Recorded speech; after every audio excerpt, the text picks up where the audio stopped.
Bonjour tout le monde, j'espère que vous allez bien. Juste une toute petite introduction rapide. Je sais que vous n'aimez pas beaucoup ça, mais une petite introduction rapide pour ces fenêtres sur soi que je vous propose là depuis donc cette mi-mars jusqu'à mi-avril. J'espère que ça vous conviendra.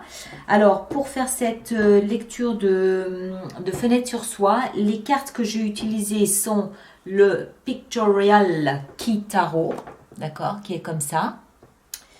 Et puis, une fois n'est pas coutume, il y a deux oracles. Alors d'abord, j'ai trouvé intéressant l'oracle de Rumi.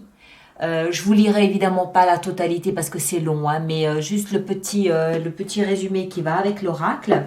Et puis un autre petit oracle que j'aime beaucoup aussi, qu'on m'a envoyé, que j'ai essayé, qui me plaît beaucoup, qui s'appelle la Quebrada. Oracle de la Quebrada, ce sont des petites cartes, vous allez voir, très très sympathiques. D'accord?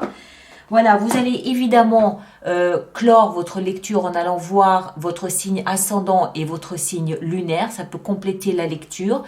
Merci à chacun d'entre vous de laisser des messages sur YouTube pour que les autres personnes du signe ascendant ou lune puissent un petit peu voir comment vous vivez cet épisode de Fenêtre sur soi. Et puis, bien évidemment, là, c'est important pour moi. Merci de partager, de liker, de vous abonner si ça n'est pas déjà fait. D'accord? Et tous les autres, on se retrouve évidemment le 25 mars prochain pour les vidéos lecture intuitive du mois d'avril. Ok? Portez-vous bien, passez un excellent moment et à très bientôt. Merci beaucoup. Vierge, bonjour à vous et bienvenue sur ma chaîne pour votre petite lecture de fenêtre sur soi pour cette période de mi-mars à mi-avril 2022. J'espère que vous allez tous très très bien. Comme d'habitude, la fenêtre sur soi, c'est l'opportunité de regarder en soi quelle est la préoccupation principale du moment. D'accord ?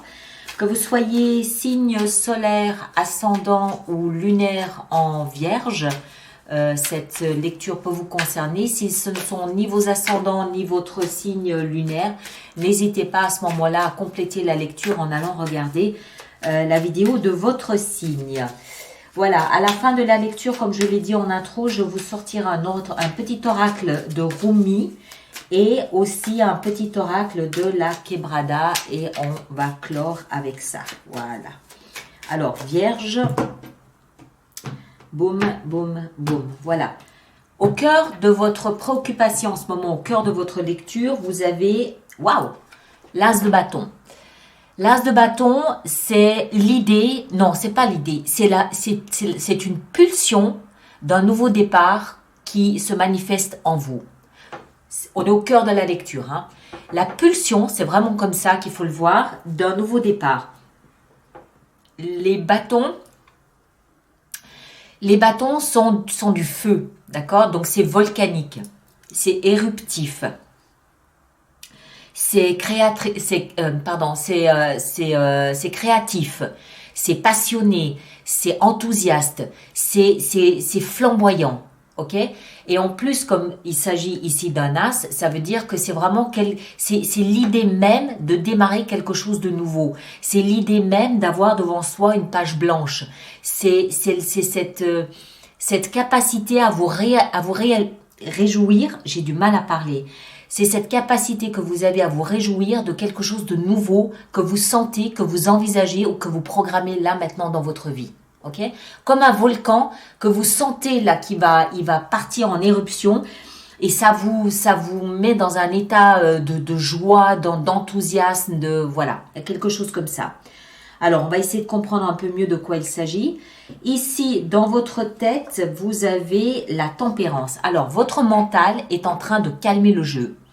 Votre mental essaye de temporer, essaye de tempérer, essaye de modérer, essaye de calmer un petit peu tout ça, parce que je pense que vous vous emballez assez rapidement.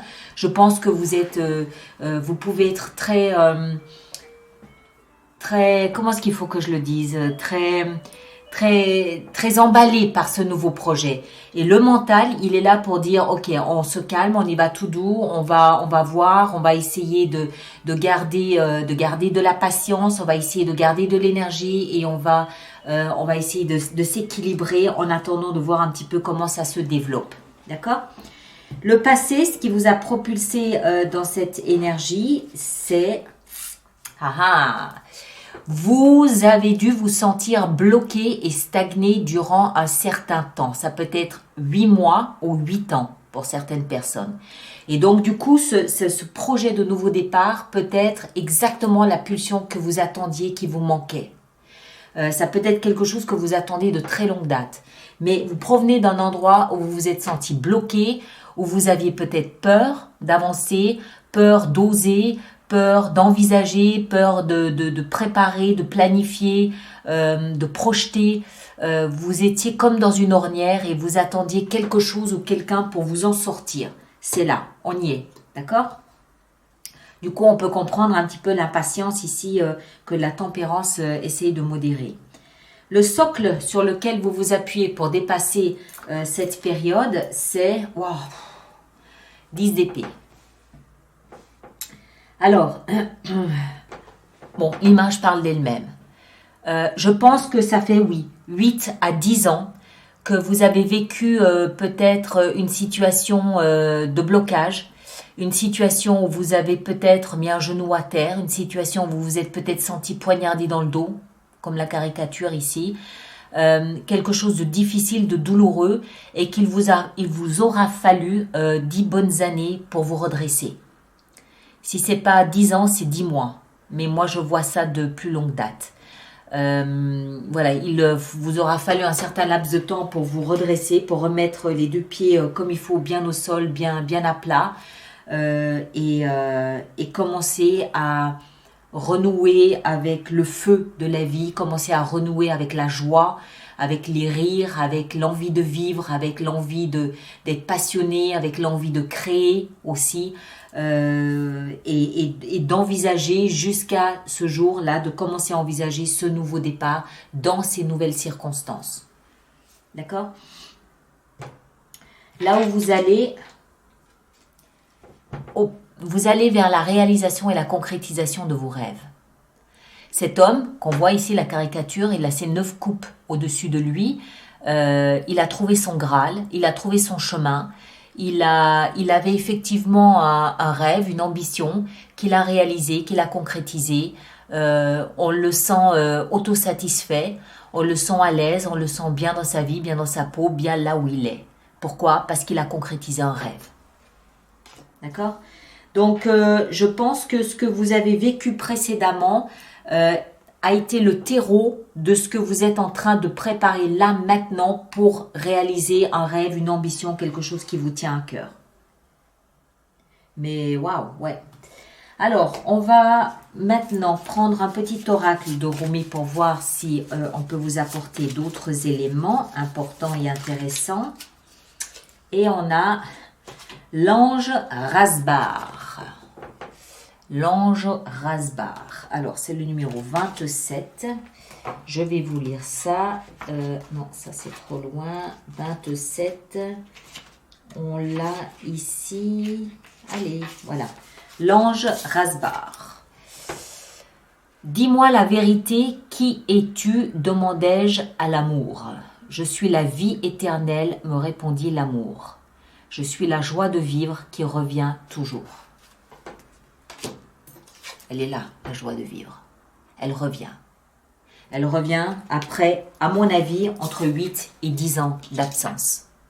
Ça peut être 8 ou 10 mois d'absence. Moi, je parle plus en termes d'années. Je pense que c'est plutôt les années.